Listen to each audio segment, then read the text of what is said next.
Okay, welcome everybody to today's class. We're looking at idioms and phrasal verbs once again. Now, I always say at the start of the class that if you do want to buy a phrasal verb book, I recommend my own book. You can find it on Amazon. It's called Visual Phrasal Verbs.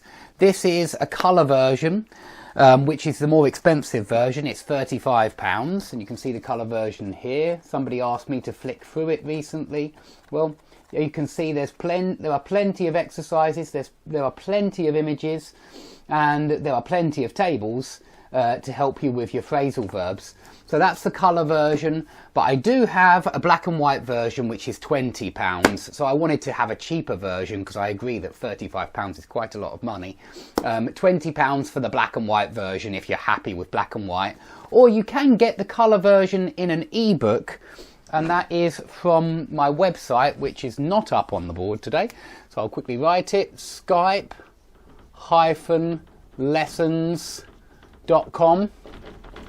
But I will put a link under the video, and you can buy the ebook from Skype-lessons.com, the PDF version with hyperlinks, and that version is in colour, and that version is £20 as well. I'm really pleased with how it's selling at the moment. This month has been a very good month for book sales. I've sold lots of PDFs, and I've sold a lot of the physical copies as well. So thanks to everybody who's been buying this book, because it certainly helps me to write the next book. And I'm getting far in the next book. I reckon I've done about half of my next grammar book, and I've already done at least 30 or so pages of the idioms and phrasal verbs book. So they're all coming, they're on the way. So thanks everybody who's been supporting me, who's bought the book. Please give me a review on Amazon as well. I really do appreciate any Amazon reviews, that really helps me. Yeah, thanks to all of you that have gone out and bought that book, because it really helps, and I hope you like it.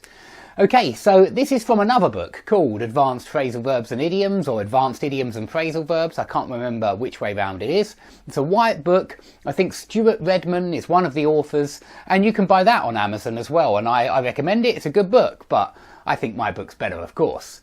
Okay, so I've done lots of lessons on other topics. If you're wondering about other topics, write it in the search bar, Mr. Skype Lessons, how to improve your English, and you'll see that I've done some other classes on that topic. Okay, so this is from chapter 41 and a bit of chapter 42, and it's from that white book that you can find on Amazon. But a lot of the phrasal verbs, in fact all of the phrasal verbs more or less, are already in my book. So if you want to get a book on phrasal verbs, get that one. So if you say that team with their new centre forward will take some beating, it just means that team's a very difficult team to beat. Yeah, and so you use this, they will take some beating, or that score will take some beating, if it's going to be very difficult to beat. That's all. So you might even use this about an exam. Maybe you've got 91% as your mark on an exam, and the teacher might say, that's a wonderful score. That score will take some beating, meaning it will be very difficult to beat that score. Okay, if you've got something up your sleeve, if you have something up your sleeve, or if you keep something up your sleeve, it sounds like you've got a secret plan that you're ready to use if everything else fails. You've got some kind of secret plan, some kind of method that you're going to use at the last moment to get victory, to be victorious, yeah, to win something. So maybe we're talking about football again, and maybe you have a really good player that you're keeping on the bench, yeah, substitute. He's not playing from the start, but you're keeping him on the bench, and you're going to put him on the field when you need him. And so you've got this player up your sleeve, you've got him up your sleeve, yeah.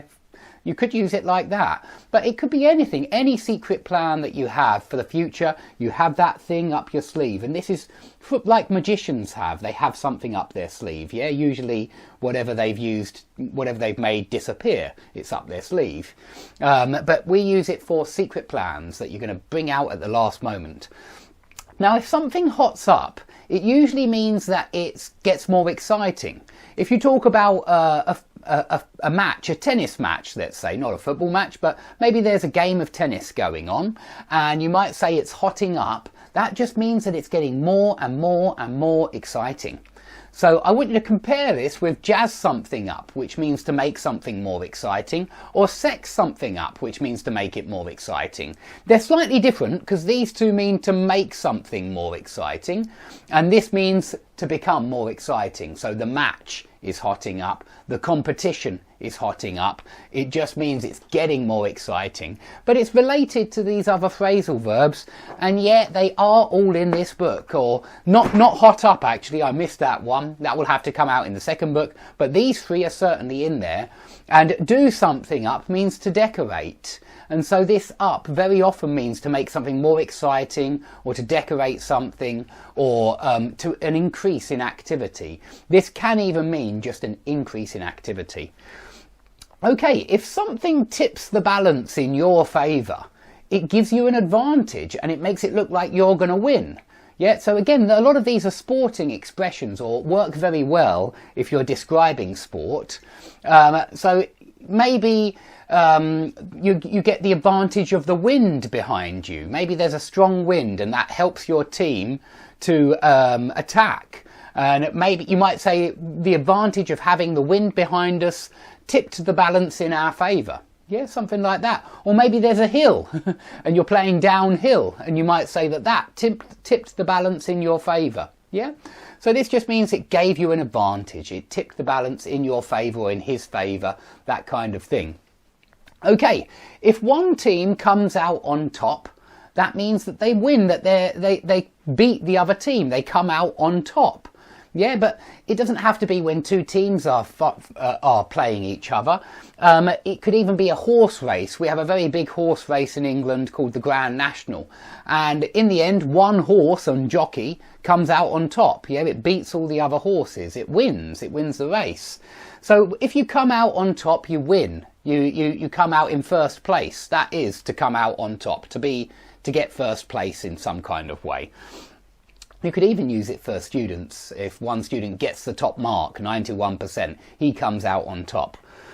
Now, I think everybody knows this expression. I think it's a Latin expression, and if somebody is a dark horse, then they're mysterious in some kind of way. They maybe keep their cards close to their chest, and they don't reveal much about their personality or their situation. So they are a dark horse. They're mysterious in some kind of way. Maybe they keep